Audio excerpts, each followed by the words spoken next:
नमस्कार दोस्तों, देश में एक और मुद्दा बहस की वजह बन चुका है, जिसमें देश की जनता दो भागों में बढ़ चुकी है। एक तरफ के लोगों का कहना है कि अगर भारत सरकार इस प्रोजेक्ट को कंप्लीट करती है तो हमें डिफेंस सेक्टर में बहुत ज्यादा फायदा होगा। भारत को इलेक्ट्रॉनिक आइटम भी बाहर से नहीं खरीदना पड़ेगा, यहां तक कि करोड़ों रुपए जो अब तक भारत दूसरे देशों में देता आया है कुछ न कुछ खरीदने के लिए, केवल इस वस्तु की कमी की वजह से वो पैसा भारत के अंदर बचेगा।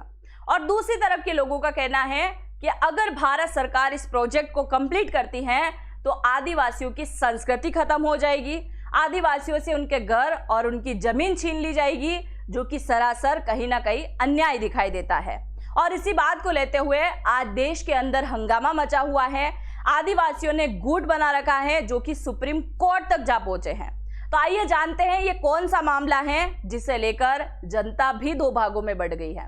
तो शुरुआत करते हैं आज के इस वीडियो की और जानते हैं इस पूरी जानकारी के बारे में। मेरा नाम है अंजलि और मैं आप सभी का स्वागत करती हूं एग्जाम नारी के यूट्यूब प्लेटफॉर्म पर।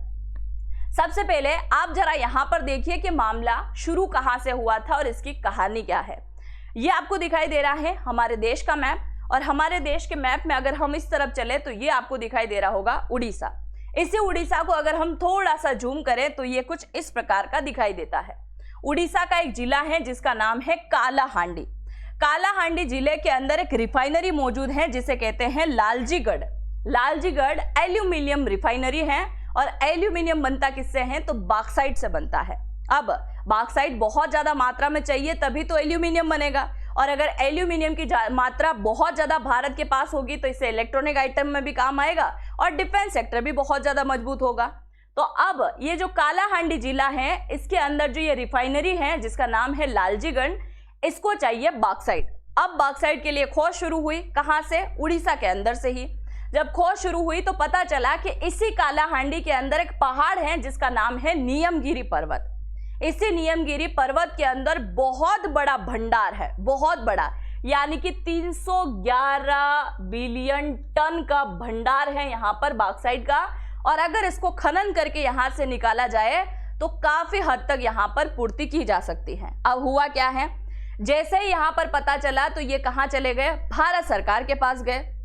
भारत सरकार के पास जाकर वहां से परमिशन ली कि हमें यहाँ से क्या निकालना है, बॉक्साइट निकालना है। ठीक है भाई, उन्होंने परमिशन दी कि आप यहाँ से बॉक्साइट निकाल सकते हैं, क्योंकि ये बॉक्साइट कहाँ जाएगा, लालजीगढ़ एल्यूमिनियम रिफाइनरी के अंदर जाएगा और उसका काम किस में होगा, देश के ही डिफेंस सेक्टर में आने वाला है। जैसे ही परमिशन दी और यहाँ पर खनन का काम शुरू हुआ तो यहीं पर इसी नियमगिरी पर्वत पर रहने वाली एक जनजाति जिनका नाम है डोंगरिया कोंड जनजाति। अब वो डोंगरिया कोंड जनजाति यहाँ पर सामने आकर खड़ी हो जाती हैं और बोलती हैं कि आपके लिए नियमगिरी पहाड़ पहाड़ होगा, हमारे लिए पहाड़ नहीं है, हमारे लिए भगवान जैसा है और हम इस पूरे पर्वत को पूजते हैं, क्योंकि उसी पर्वत के ऊपर हमारे देवता बैठे हुए हैं और इसी पर्वत से हमारी संस्कृति चलती है। ये हमारी जमीन है, हमारा पानी है और पूरी की पूरी हमारी संस्कृति उजड़ जाएगी अगर आपने यहाँ पर खनन शुरू किया तो। अब फिर भी सरकार यहाँ पर नहीं रुकी और खनन लगातार चलता रहा। डोंगरिया कोंड जो था वो बहुत ज्यादा मजबूर हो गया और वो अब जहां माइनिंग हो रही है वहां जाकर खड़े हो गए। बोला कि अगर आपको माइनिंग करना है तो आपको पहले हमसे होकर गुजरना पड़ेगा। अब क्या किया जाएगा, सरकार ने काम रोक दिया कि भाई ऐसे नहीं हो सकता, कुछ समय के लिए काम रोक सकते हैं। कुछ समय के लिए काम रोका और इतने में आदिवासी जो गुट हैं उन्होंने और भी लंबा चौड़ा गुट बनाना शुरू कर दिया। और जब ये गुट बना तो इसी नियमगिरी पहाड़ी के आसपास तकरीबन 12 गांव मौजूद है। उन सारे के सारे 12 ही गांवों ने एक बहुत बड़ा आंदोलन, एक बहुत बड़ा मार्च निकालना शुरू कर दिया। और जब यहाँ एक बहुत बड़ा मार्च निकला तो ये मामला कहाँ पहुंच गया, सुप्रीम कोर्ट के अंदर पहुंच गया। सुप्रीम कोर्ट यह मामला गया और वहां कहा गया कि भाई साहब हम कहाँ से आते हैं, कालाहांडी के एक पर्वत नियमगिरी पर्वत से आते हैं और यहाँ पर बॉक्साइट का एक बहुत बड़ा भंडार है जो हमारे ही घरों के नीचे है। अगर यहाँ पे सरकार खनन करेगी तो हमारे घर पूरी तरीके से उजड़ जाएंगे, इसलिए हम सुप्रीम कोर्ट में आए हैं।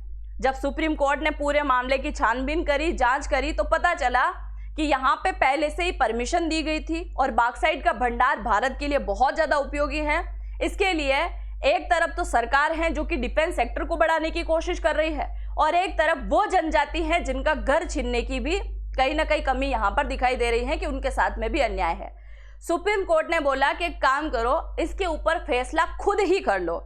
खुद किस प्रकार से फैसला करो? जो 12 गांव हैं उन 12 गांवों के लोगों को कहा कि आप एक वोटिंग करो और इस वोटिंग के अंदर जो जो लोग चाहते हैं कि यहाँ पे माइनिंग हो, अगर माइनिंग होगी तो सड़कें बनेगी, इंडस्ट्रियल एरिया आएगा, रोजगार बढ़ेगा, जॉब बढ़ेगा, वो सारी चीजें अगर आप देखते हो तो आप हाँ की तरफ वोटिंग करें।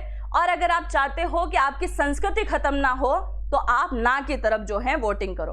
अब 12 गांव इकट्ठे होकर यहाँ पर वोटिंग करना शुरू करते हैं और 12 के 12 गांव यहाँ पूरी तरीके से खिलाफ चले जाते हैं।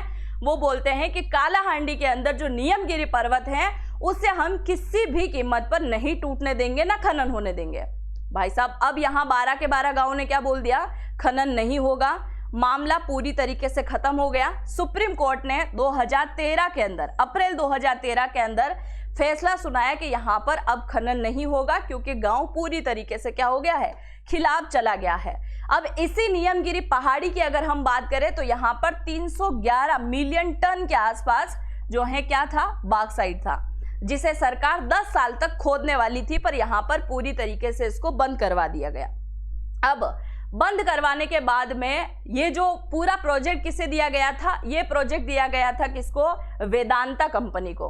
अब वेदांता कंपनी की नजर कहां पड़ती है? एक और दूसरे क्षेत्र पर। देखिए, पहले कालाहांडी में प्रोजेक्ट चल रहा था, अब ये प्रोजेक्ट हो गया पूरी तरीके से बंद। कालाहांडी के बाद ये जो रायगढ़ जिला है ना, रायगढ़ और कालाहांडी के बीच में एक स्थान आता है यहाँ पर, और इसे कहते हैं सीजी माली। क्या कहते हैं? सीजी माली, जिससे लेकर आज बड़ा हंगामा चल रहा है। इन दोनों के बीच में एक स्थान आता है सीजी माली, जहां पता चला कि 311 बिलियन टन बॉक्साइट से भी ज्यादा बॉक्साइट यहां पर मौजूद है, जो कि हम यहां से लगभग बिलियन में पैसा भी कमा सकते हैं और डिफेंस सेक्टर में भी काम कर सकते हैं। अब यहां पूरी तरीके से मना कर दिया, यहां मना कर दिया, तो बीच का रास्ता निकाला और बीच में माइनिंग के लिए काम शुरू किया। जैसे ही काम शुरू किया तो एक बार फिर से यहाँ पर रहने वाली जो जनजाति है वो प्रोटेस्ट करने पर उतर आई, आंदोलन करने पर उतर आई कि हमने नियमगिरी में आपको पछाड़ कर फेंक दिया तो आप सीज माली में घुस गए हो, और सीज माली में हम ऐसा नहीं होने देंगे। इसके लिए एक बार फिर से आंदोलन जोरों शोरों से शुरू हुआ। जब आंदोलन जोरों शोरों से शुरू हुआ, और ये बात किसको पता चली? राहुल गांधी जी को। 2023 से ये आंदोलन शुरू हुआ था। तो राहुल गांधी जी कहाँ पहुंच गए? इसी सीज माली जगह पर पहुंच गए, जो कि इन्होंने कई बार आदिवासियों का दौरा भी किया है। यहाँ पर पहुंचने के बाद इन्होंने बोला कि ऐसे कौन से व्यक्ति हैं जो चाहते हैं कि सीज माली के अंदर जॉब हो, इंडस्ट्रियल एरिया बने, सड़कें बने, पूरी तरीके से अच्छे से डेवलपमेंट हो। तो 50% लोगों ने बोला कि होना चाहिए। जो नई यूथ है और पुरानी जो यूथ है जो संस्कृति बचाने के लिए लगी हुई है, वो 50% ने बोला कि हम यहाँ पर किसी भी कीमत पर खनन नहीं होने देंगे। मतलब राहुल गांधी जी ने यहाँ पर दौरा किया और उन लोगों की बातों को जानना शुरू किया। अब जानने के बाद अब आपको मैं यहाँ ये भी बताने वाली हूँ कि यहाँ पर सरकार जो कर रही है उनका मत क्या है, वो क्यों करना चाह रही है, और आदिवासी जो कर रहे हैं वो किस वजह से किया जा रहा है। एक आदिवासी प्रोटेस्ट कर ही रहे थे, राहुल गांधी जी का कहीं ना कहीं साथ मिल जाता है, आंदोलन और भी ज्यादा बढ़ जाता है। अब इनका साथ तो मिला ही था कि आंदोलन और ज्यादा तेजी से बढ़ाने के लिए यहाँ पर पहुंचने वाली थी मेधा पाटकर, जिसे अभी हाल ही में रोक दिया गया है रेलवे स्टेशन पे ही, और 2 महीने के लिए पाबंदी लगा दी कि आप यहाँ नहीं जा पाएंगे। मेधा पाटकर की अगर हम बात करें तो ये वो मेधा पाटकर हैं जो कि नर्मदा बचाओ आंदोलन से जुड़ी हुई थी। आप सभी को याद होगा कि इनके द्वारा एक आंदोलन चलाया गया था, नर्मदा बचाओ आंदोलन। क्यों चलाया था? क्योंकि नर्मदा बचाओ आंदोलन इसलिए क्योंकि सरदार सरोवर डैम यहाँ बनना था नर्मदा नदी के ऊपर, है ना, और यहाँ पर डैम बनने में इन मोहतरमा की वजह से 20 साल की देरी हो गई थी। 20 साल की देरी हुई, आज ये डैम बनकर कंप्लीट हो गया। सरदार वल्लभ भाई का स्टेचू भी बना हुआ है, जिसे स्टेचू ऑफ यूनिटी हम कहते हैं। यहाँ पर ये डैम बनने के बाद में 17 लाख हेक्टेयर ऐसी जमीन है जो कि उपजाऊ बन चुकी है, पानी वहां तक पहुंचा है। 3 करोड़ लोग ऐसे हैं जिनको पीने का पानी नहीं मिलता था, ये डैम बनने के बाद उन्हें पानी मिल पाया। तो अब इनको जैसे ही पता चला कि एक और आदिवासियों की बात यहाँ निकल के आई तो ये यहाँ पर जाने वाली थी। ये वही है जो कि एक नए आंदोलन से जुड़ी हुई है, जिसे पीपल यूनियन करके एक आंदोलन है, जिसे कहा गया है, जो भारत में अपने आप को एक मानवाधिकार आयोग के रूप में बताता है। ये हर बार नक्सलियों का विरोध नहीं करते हैं, सरकार का विरोध करते हैं कि आप नक्सलवादियों के खिलाफ जो कर रहे हो वो गलत है। दूसरा, आप सभी को याद होगा ना, कोरोना के टाइम जो लॉकडाउन लगाया गया था, उस समय इन्होंने कहा था कि लॉकडाउन नहीं लगाना चाहिए, मजदूरों के लिए गलत थी। हालांकि लॉकडाउन उस समय जरूरत भी नहीं थी, कि जरूरत थी वो आप डिसाइड कीजिएगा, पर लॉकडाउन लगाया था। उसे लेकर कहा गया, दिल्ली दंगे को लेकर जब जब डैम या कोई भारत सरकार की तरफ से नया प्रोजेक्ट लाया जाता है, उन सब के अंदर ये शामिल दिखाई देती है। तो इन्होंने इस आंदोलन को और भी ज्यादा हवा देने का काम कर दिया। अब यह आंदोलन बड़ा तेजी से चल रहा है। अब सवाल यह आता है कि जब यह आंदोलन बड़ा तेजी से चल रहा है, तो फिर वेदांता ग्रुप को भी यह प्रोजेक्ट रोक देना चाहिए और भारत सरकार को भी यह प्रोजेक्ट रोक देना चाहिए। तो ये अभी तक रोकने के लिए रेडी क्यों नहीं हुए, जब पूरी जनजाति इकट्ठी हो गई है और पूरी जनजाति बोल रही है कि हम यहाँ खनन नहीं करने देंगे। अब जरा सुनिएगा हुआ क्या था।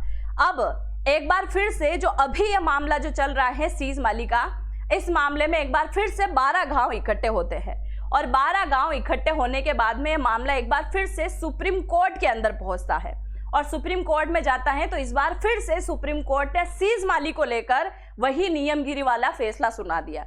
सुप्रीम कोर्ट ने बोला कि 12 गांव वोटिंग करें कि वो चाहते हैं कि वेदांता यहाँ पर खनन करे या फिर वो मना कर दे कि यहाँ पर खनन ना होगा।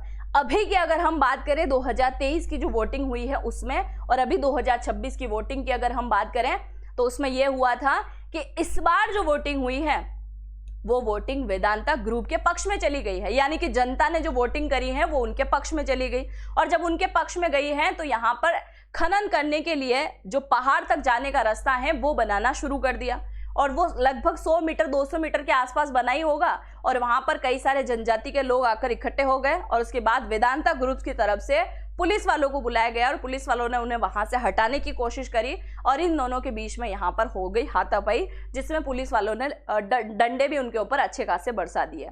अब सोचने वाली बात यह है कि ये जनजाति जो कुछ समय पहले परमिशन देती है और कुछ समय बाद वहीं आकर खड़ी हो जाती हैं, तो क्या किसी ग्रुप, किसी राजनीतिक दल की तरफ से कहा गया कि आप यहां जाकर खड़े हो जाओ? अब दूसरी तरफ आप देखो, अगर सरकार की हम बात करें तो सरकार सीज माली जो प्रोजेक्ट है उसके ऊपर क्यों चुप है, क्यों बोल क्यों नहीं रही है, क्यों ऐसा कर रही है कि लगातार यहां पर काम किया जाए? उसके पीछे की वजह आप सुनिएगा।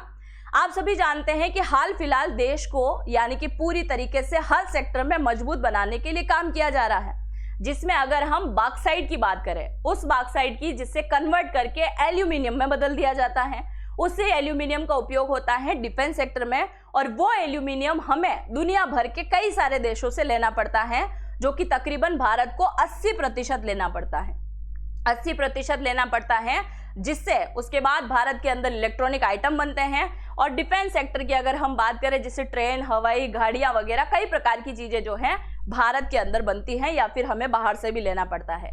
80% माल जो है बाहर से आ रहा है, जिसकी वजह से सालाना 800 करोड़ से भी ज्यादा पैसा हमें अलग अलग कंट्री को देना पड़ता है।